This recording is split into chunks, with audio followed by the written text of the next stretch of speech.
commencement était une idée née de la vision d'une jeunesse ayant pris un mauvais départ dans la vie, devenir une jeunesse autonome, formée au service du développement de la nation. Aujourd'hui, SIFOS, mesdames et messieurs, bonjour et bienvenue dans cette action, votre émission entièrement consacrée aux actions des associations et organisations non gouvernementales dans cette autre partie du continent africain. Tout de suite, je vous invite à découvrir les actions de l'ONG SIFOS International. C'était une jeunesse fragilisée par les échecs scolaires ou tout simplement en quête d'emploi avec effet direct sur leur situation économique que s'emploie à satisfaire l'ONG SIFOS International. Consciente de la main-d'œuvre potentielle au service des familles, des communautés et puis des pays, l'ONG met en avant le système d'apprentissage de maître à apprenti pour assurer à ces jeunes des lendemains meilleurs. Un métier dans différents domaines tels qu'ici la restauration. J'ai été contacté pour pouvoir former les jeunes filles ici. Par exemple, il y a une qui est avec moi déjà. Les autres vont arriver. Je pense que c'est comme ça que ça se passe ici. Et depuis presque 2 ans, voilà, je suis en train de former les filles ici. C'est très jeune qu'Elvis, jeune homme de 21 ans, a compris ce qu'il voulait faire comme métier. Avec le système d'apprentissage de maître à apprenti, il avoue se rapprocher de la réalisation de son rêve. 2 ans déjà qu'il apprend avec d'autres membres de l'ONG SIFOS la menuiserie. Justement, j'ai pensé faire la menuiserie dès l'enfance. Donc je pense que le fait d'avoir rencontré SIFOS, ça a été pour moi une occasion. Et comme ça, je l'ai eu entre mes mains et j'ai comme ça saisi l'occasion de faire ce métier-là. Les formations organisées par l'ONG SIFOS en partenariat avec des artisans formateurs volontaires sont un véritable laissez-passer professionnel pour les jeunes qui franchissent le seuil du siège. Vous avez dit autonomisation des femmes. Au cours de la fin de l'année 2015, l'ONG SIFOS International comptera parmi ses diplômés une femme soudeuse. En voilà une qui est bien heureuse d'être née au courant des années 2000 pour pouvoir exercer en toute quiétude un métier encore perçu chez certains comme étant celui des hommes. Protégée par son masque, notre apprentie chauffe, assemble et monte tout type de pièces en métal manuellement. Ce métier, elle l'a choisi pour la vie. J'ai aimé ce métier et je ne voulais pas être comme les autres qui pensent seulement que le travail c'est juste le bureau. Je voulais faire une différence. Un travail que les hommes font, c'était pour faire un travail que les hommes font, que les femmes peuvent aussi faire ça, pour juste montrer aux hommes que nous aussi on est capable de faire ce qu'ils font. Prochaine étape du projet, susciter au sein de leurs membres la capitalisation des compétences et s'ouvrir à l'entrepreneuriat. Pour chacun de ses membres, les actions de SIFOS International ne seront pas tombées sur une terre aride. Nous voici en compagnie de Chantal Sassé-Sagbo, fondatrice et présidente de l'ONG SIFOS. Pourquoi SIFOS? SIFOS est une ONG à but non lucratif qui est créée depuis 2000 et reconnue par l'État en 2008. L'ONG SIFOS fait dans la protection des enfants. Les outils que l'ONG SIFOS utilise, c'est la sensibilisation, la formation professionnelle, c'est-à-dire l'apprentissage, et la création d'emplois.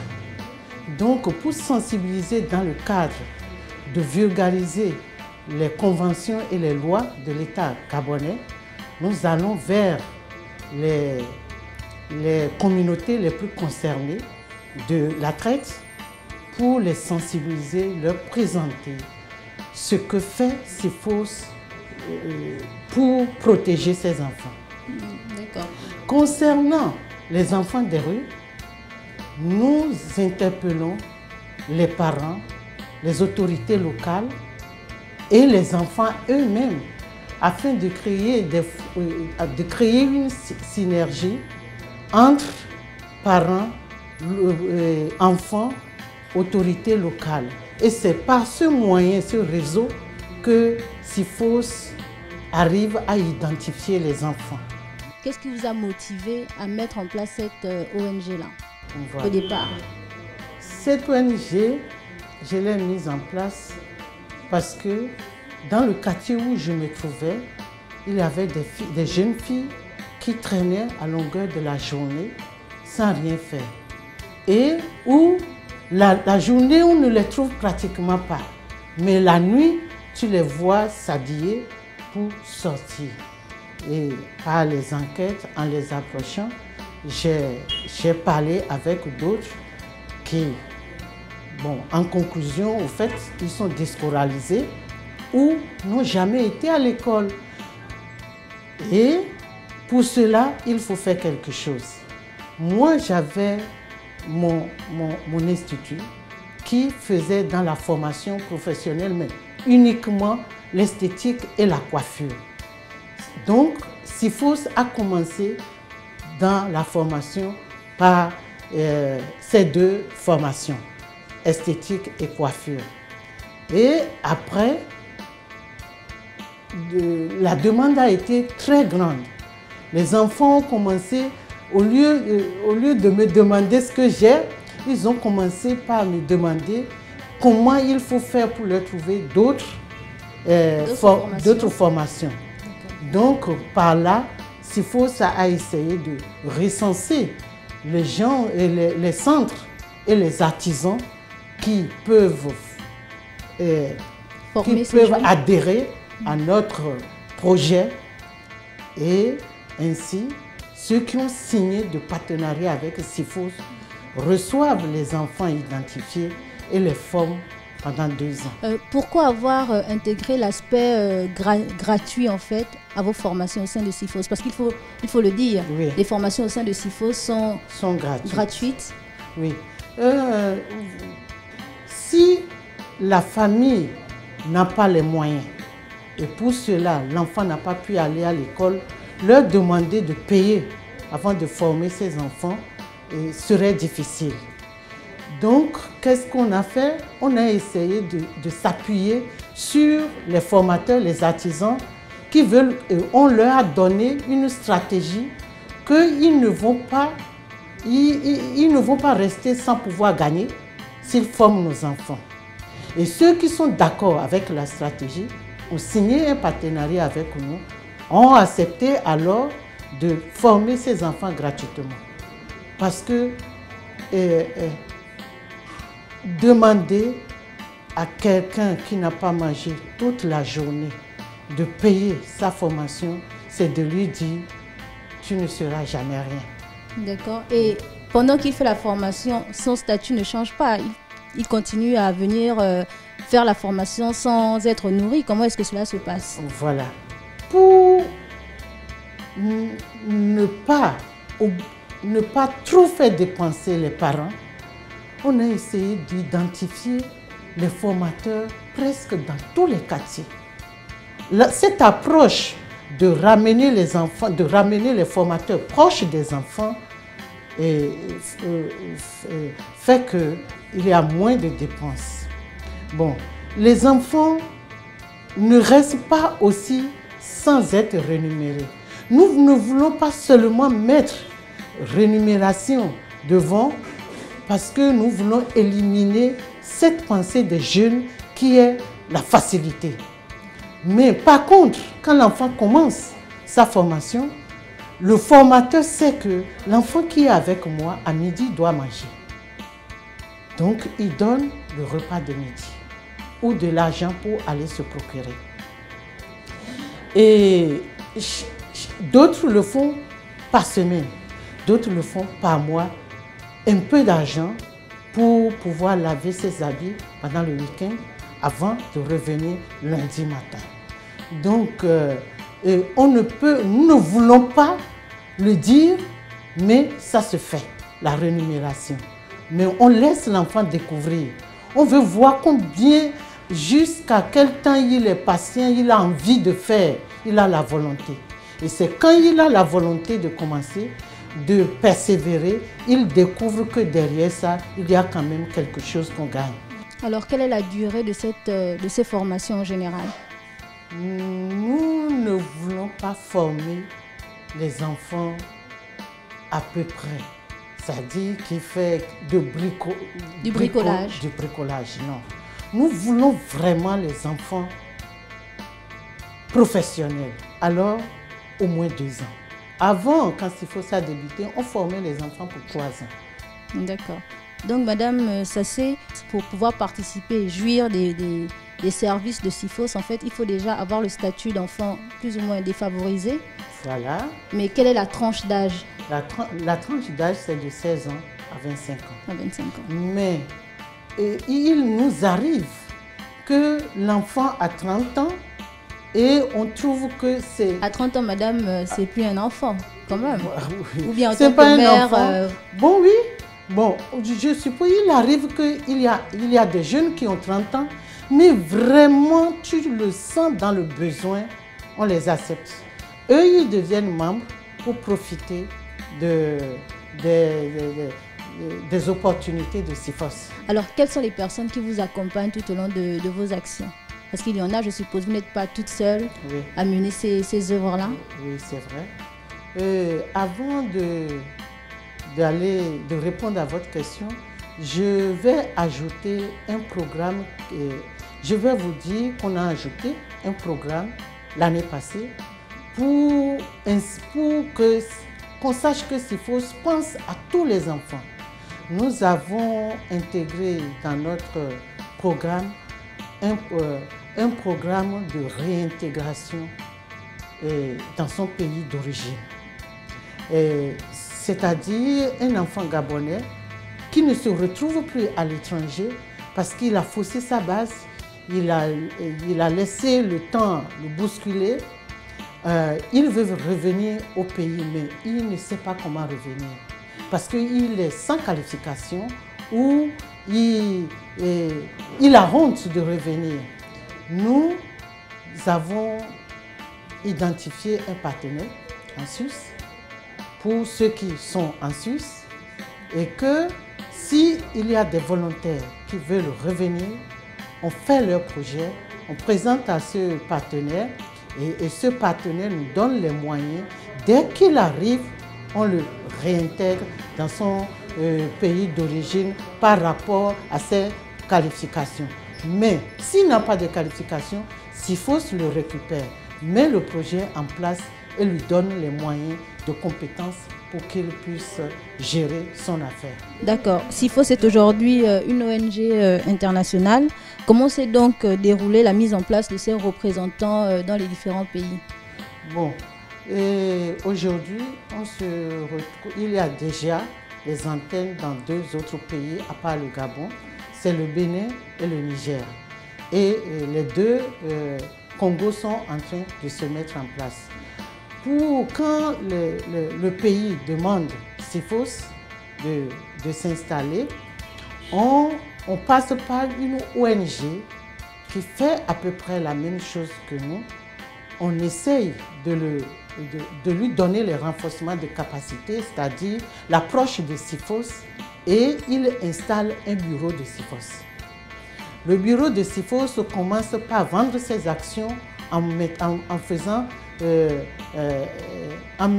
pratique ce que fait SIFOS sur le terrain. Et les autorités, en voyant ce que le bureau SIFOS fait, peut leur octroyer les certificats, l'autorisation de s'installer. C'est comme ça, c'est par ce biais qu'on s'installe dans ces pays. Est-ce que les œuvres de SIFOS répondent aux mêmes besoins en fait, partout? Par exemple, SIFOS Gabon n'a peut-être pas les mêmes besoins que SIFOS au Bénin ou au Congo dont vous venez de présenter. Comment est-ce que cela se passe? Je vais d'abord répondre à l'autre question qui est ceux qui nous aident. Ceux qui nous aident, je vais dire l'État a fait un grand effort. Le fait de donner déjà un récépissé définitif à SIFOS, moi, je pense que c'est un effort. Et je pense que le reste va suivre après. Financièrement, nous avons UNICEF, nous avons UNESCO qui a déjà agi, qui a déjà financé SIFOS. Nous avons la BAD qui a déjà financé SIFOS. Nous avons déjà la Banque mondiale qui a déjà financé SIFOS. Nous avons un partenaire hors du pays, c'est Agir pour le droit des enfants, qui a déjà financé SIFOS. On travaille avec ce partenaire depuis 2008-2009. Et il y a aussi, je ne vais pas oublier, les formateurs qui forment gratuitement, c'est de l'argent. Et il y a la Fondation SUS qui a commencé par intervenir depuis cette année. Et il y a d'autres peut-être que j'ai oubliés. D'accord. Et si vous répondiez à la question suivante qui est celle de savoir si SIFOS répond aux mêmes besoins dans tous les pays où elle est représentée, si valablement. Je pense que le phénomène des enfants des rues, le phénomène des enfants en difficulté sociale ne manque nulle part, même dans les pays développés. Même dans les pays développés. Donc, notre approche fait que tous les pays adhèrent. L'approche de donner le métier, et même à un enfant qui ne sait pas écrire et lire, c'est-à-dire l'apprentissage. L'apprentissage est adapté à tous les pays. Donc, ces enfants, qu'ils soient européens, qu'ils soient africains, je pense que SIFOS, l'ONG SIFOS est la plus belle femme que le monde entier peut épouser sans faire de problème. Combien d'enfants avez-vous déjà formés là dans la période, nous sommes en 2015, la période 2013-2015? Voilà, la période... Ou 2012-2015. Nous avons identifié plus de 2000 enfants, mais c'est 275 qui sont autonomes aujourd'hui. Pourquoi? Parce que le projet SIFOS est un projet pilote au Gabon. Au Gabon, il n'y avait pas l'approche de l'apprentissage. Il était que l'enfant doit aller à l'école, obligatoirement doit réussir à travers les universités. Mais comme tout pays Afrique, ce qui se passe chez les autres n'est pas forcément la réalité. N'est pas forcément la réalité. Et vous, SIFOS, vous êtes au cœur même de la réalité de ces jeunes-là. De ces jeunes. Et même, je vais dire qu'en 2011, la loi 21/2011 du 14 février 2012 a pris en compte un peu le système des enfants des rues, l'apprentissage. Mais seulement qu'au même moment que l'État a mis cette loi en place, au même moment, cette loi a des limites. Parce que au même moment que l'État veut que ces enfants soient orientés vers l'apprentissage, il y a les âges, limitation de l'âge. Et automatiquement, quand il y a limitation de l'âge, l'enfant est toujours dans le même problème. Dans la précarité. Dans la précarité. S'il dépasse l'âge que l'État a mis en place.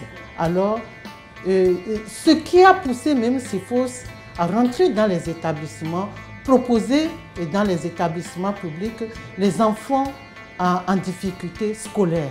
Ceux qui ont 18 ans et qui sont encore en 6e.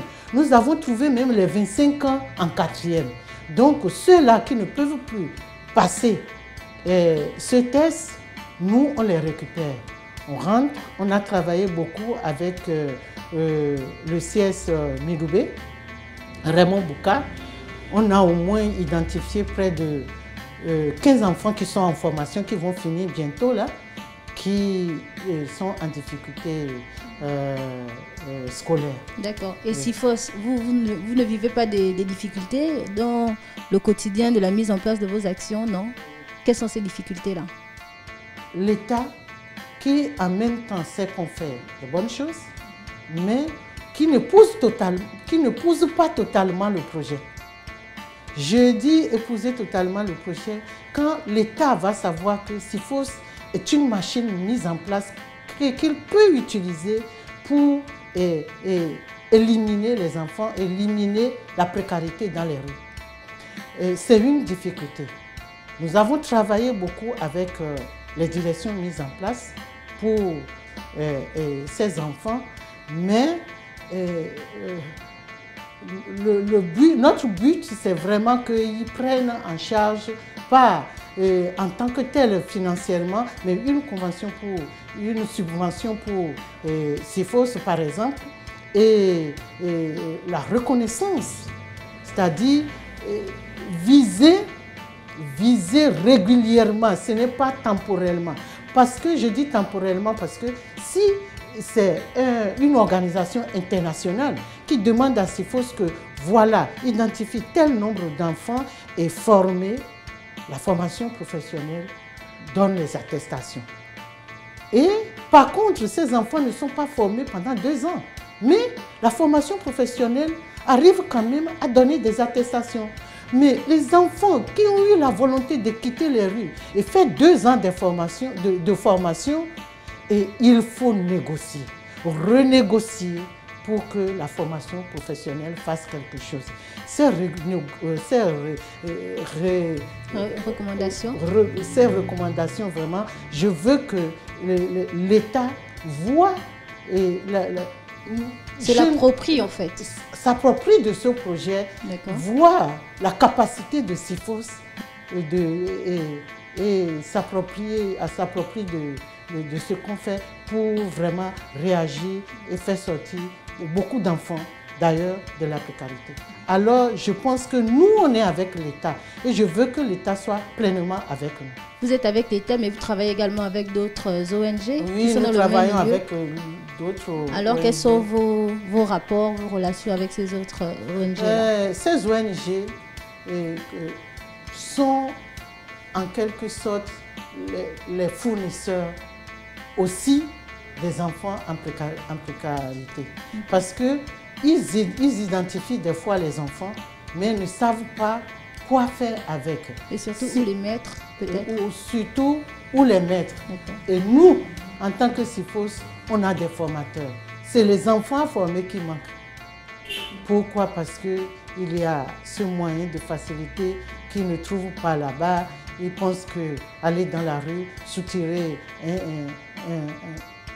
un sac est plus facile.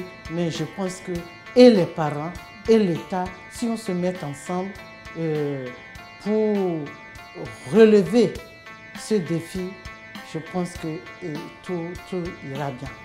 Madame, c'est ce que vous nous dites, c'est qu'il y a des enfants qui intègrent les services, vos formations et qui en sortent. Les raisons, vous les avez plus ou moins évoquées, mais y a-t-il une stratégie derrière pour pouvoir les maintenir ou les attirer, les pousser à rester en fait au sein de Je pense que la seule stratégie, c'est que l'État s'y mette. Parce que l'État, il est notre État. Il est notre père. Le gouvernement a le pouvoir. A le pouvoir. Alors, si l'État dit j'utilise les enfants et il demande à ce que les organisations internationales appuient SIFOS, forment SIFOS, relèvent le défi avec SIFOS, je pense que l'enfant qui sait que l'État fait partie et pleinement et que son transport et sa restauration au moins est assurée, je ne pense pas que l'enfant va désister. C'est parce que comme nous, quand l'enfant est identifié aujourd'hui, demain il est inséré. Mais après demain, il ressort parce que le parent qui a donné les 500 francs ou les 1000 francs de Tassil hier n'a pas pu donner aujourd'hui. Et il retombe dans son groupe, dans son ancien groupe. Et la rue le récupère. D'accord. Voilà. D'accord. Et quand ça vous arrive de le reprendre On peut dire que l'ONG SIFOS, les portes sont toujours ouvertes ou bien? Il arrive des fois, on insère un seul enfant au moins 5 fois avant qu'il ne réussisse. Parce que SIFOS refuse de rejeter un enfant qui a déjà abandonné une fois, 2 fois. D'accord. Merci à vous, Madame Chantal Sassé-Sagbo, de nous avoir reçus au sein de l'ONG SIFOS. Oui, merci beaucoup d'avoir accepté de partager avec nous votre expérience et vos actions au sein de cette ONG-là qui existe aujourd'hui depuis plus de 20 ans, on dira. Merci à vous de nous avoir suivis et à très bientôt sur les antennes de Canal 7, votre chaîne panafricaine.